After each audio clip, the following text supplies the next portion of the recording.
निरीक्षक दिव्या बरड यांच्या पथकाने राष्ट्रध्वजाला मानवंदना दिलेली आहे। ज्योती नेले आणि सुपरन्युमरियट महिला पोलीस उपनिरीक्षक पूजा सुरवकर यांच्या पथकाने राष्ट्रध्वजाला मानवंदना दिली आहे। मानद आणि सुपरन्युमरियट महिला पोलीस उपनिरीक्षक पूजा जाधव यांच्या पथकाने राष्ट्रध्वजाला मानवंदना दिलेली आहे। माननीय अतिथी ती स्वीकारत आहेत। यानंतर येत्या प्लॅटून क्रमांक 4 होमगार्ड पुरुष राष्ट्रध्वजाला मानवंदना दिलेली आहे। माननीय अतिथी स्वीकारित आहेत। यानंतर येत्या प्लॅटून क्रमांक 5 होमगार्ड महिला। होमगार्ड हे शांतीचं प्रतीक आहे। आंबेडकर यांच्या पथकाने राष्ट्रध्वजाला मानवंदना दिलेली आहे। माननीय अतिथींनी मानवंदना स्वीकारली आहे। यानंतर आपल्या समोर येत्या प्लॅटदार लोकचंद कुंभलकर यांच्या पथकाने राष्ट्रध्वजाला मानवंदना दिलेली आहे। माननीय अतिथींनी मानवंदना स्वीकारली आहे। यानंतर येत्या प्लॅटून उद्देश सेवा असलेलं हे पथक शासनाद्वारे यांना प्रशिक्षण देण्यात येत आहे। पोलीस कॅडेट प्रोग्रामचे हे प्रतिनिधित्व करीत आहेत।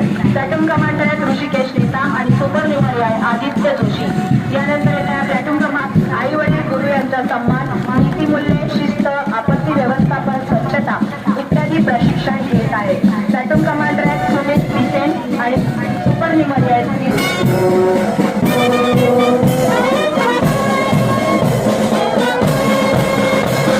मानवंदना देत आहेत। श्वानाचं नाव जॅक आहे। डॉग हँडलर आहेत पोलीस हवालदार रॉबर्ट पटले आणि वाहन सेवेची जबाबदारी जीवावर उदार होऊन पाळणार आहे। खर्रा तसेच बिडी, सिगारेट, ई हुक्का, ई सिगारेट यांच्या दुष्परिणामाची मला जाणीव आहे। हवा तसेच इतरांनी तंबाखूजन्य पदार्थाचा प्रयत्नशील राहील। अभिनंदन। यानंतर आमंत्रित करते श्रीमती 2022 निधी संकलनाचे उत्कृष्ट जीवनमान सुधारलं सुरू करण्यासाठी उत्कृष्ट कार्य यांनी केलं आहे। माननीय पोलीस अधीक्षक गोंदिया यांनी 6 वेळा प्रथम पुरस्कार, 2 वेळा द्वितीय पुरस्कार, 1 पुणे शाखा गोंदिया पोलीस हवालदार बेलपत्रे आणि पोलीस अधीक्षक यानंतर कृषी विज्ञान प्रशस्ती पत्र देऊन माननीय अतिथींच्या हस्ते सत्कार करण्यात येत आहे। HM यांना माझ्या हस्ते यांचा सत्कार करण्यात येतो। यानंतर स्वतः वटवृक्ष असाच आणि बळकटीकरण केले। मुख्य कार्यकारी अधिकारी कौशल्य रोजगार उद्योजक काळे राहणार गोंदिया माननीय अतिथींच्या हस्ते प्रशस्ती पत्र।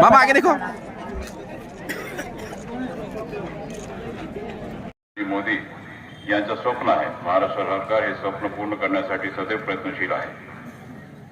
पंतप्रधान संकल्प पूर्ण करण्याच्या महाराष्ट्र पूर्ण योगदान देईल अशी गोंदिया जिल्ह्यावासियांना मी गवाही देतो। मुख्यमंत्री माननीय एकनाथरावजी शिंदे, उपमुख्यमंत्री माननीय देवेंद्रजी फडणवीस, उपमुख्यमंत्री अजितदादा पवार यांच्या नेतृत्वाखाली महायुतीचं सरकार आदिवासी भागासाठी भगवान बिरसा मुंडा जोड रस्ते योजना तयार करून त्यासाठी 5,000 कोटीचा तरतूद केलेली आहे। या योजनेत ग्रामीण जिल्ह्याचा मोठ्या प्रमाणात लाभ होणार आहे। गोंदिया गडचिरोली समृद्धी महामार्गाकरता विस्तार करण्याच्या दृष्टिकोनातून गोंदिया गडचिरोलीपर्यंत करण्याचा महत्त्वपूर्ण निर्णय महायुतीच्या सरकारने घेतलेला आहे। त्यामुळे गोंदियातील आदिवासी बहुल नक्षलग्रस्त जिल्ह्यामध्ये विकासाला गती येणार आहे। राज्यातील स्वच्छता अभियान देशात पहिला क्रमांक मिळालेला आहे। या डीप क्लीन मोहीम महत्त्वाचा ठरणार आहे। माननीय मुख्यमंत्री यांच्या संकल्पनेतून राज्यातील शहरी भागापुरती मर्यादित न राहता ग्रामीण भागात सुद्धा स्वच्छता अभियान फार मोठ्या प्रमाणावर आपण राबवतो। यामध्ये सर्व जनतेला मी या निमित्ताने सहभाग व्हावा असं त्यांना विनंती करतो। जेव्हा जेव्हा शेतकऱ्यावर संकट आलेलं आहे त्यावेळी महायुतीच्या सरकारने त्यांना मदत करण्याचा भूमिका ठेवलेला आहे। जवळजवळ राज्य सरकारने विक्रमी 44,000 कोटीचा मदत गेल्या 1.5 वर्षापासून शेती आणि शेतकऱ्यांसाठी केलेली आहे। धानाच्या जे नुकसान भरपाईच्या पोटी आपण 20,000 रुपये प्रति हेक्टर आपण देण्याचा निर्णय राज्य सरकारने घेतलेला आहे। या राज्यामध्ये महिलांना सशक्तीकरण करण्याच्या दृष्टिकोनातून 50% सवलत आपण एसटी मध्ये दिलेला आहे। शेतकऱ्यांना केवळ 1 रुपयात पीक विमा आपल्याला काढता येतो। महात्मा ज्योतिराव फुले जन आरोग्य योजनेअंतर्गत आपण 5 लाखापर्यंत उपचाराकरता देता येतो। दुधाला 5 रुपया प्रति लिटर अनुदान देण्याचं काम सुद्धा करणारी महात्मा ज्योतिराव फुले शेतकरी कर्जमुक्ती योजना सुद्धा आपण सुरू केलेला आहे. आणि या योजनेअंतर्गत 22,977 शेतकऱ्यांना 73 कोटी 52 लाख रुपयाचा लाभ आपण दिलेला आहे. परिसरात विविध उपक्रम राबवून सामाजिक बांधिलकी पूर्ण करण्याच्या उद्देशाने पोलीस दादालोरा खिडकी या उपक्रम राबविला जात आहे. या वार्षिक योजनेअंतर्गत आपण 20 वर्ग खोल्या डिजिटलायझेशन करण्यात ठरविलेलं आहे.